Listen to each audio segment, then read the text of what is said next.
ဦးစင်းစီကနေဘသူတွေကလာပြီးတော့ဦးစင်းစီမှာလာပြီးမေးခွန်းတွေပါတယ်မေးလို့ရလဲဆိုရင်ကိုကအခုမှစပြီးဝိပဿနာကိုစပြီးလေ့လာမယ်ဆိုလို့ရှိရင်လေ့လာမယ်သူဆိုလို့ရှိရင်မေးခွန်းတွေပါတယ်လာမေးလို့ရပါတယ်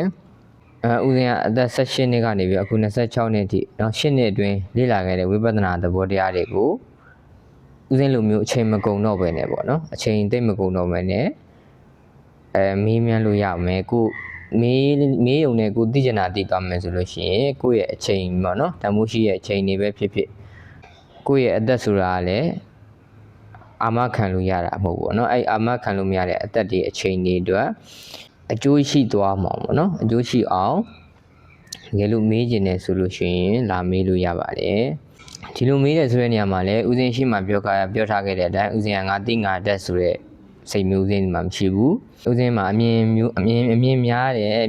အတွက်ဦးစင်းရဲ့အမြင်ကိုပဲပြောမှာပေါ့နော်ငါသိပါတယ်ငါတတ်ပါတယ်ငါပြောတာကိုမှအနားထောင်အောင်မယ်ဆိုတဲ့သဘောတရားမျိုးဦးစင်းဒီမှာမရှိပါဘူးဆွေးနွေးတာမျိုးလည်းလုပ်လို့ရပါတယ်မေးမြန်းတာမျိုးလည်းလုပ်လို့ရပါတယ်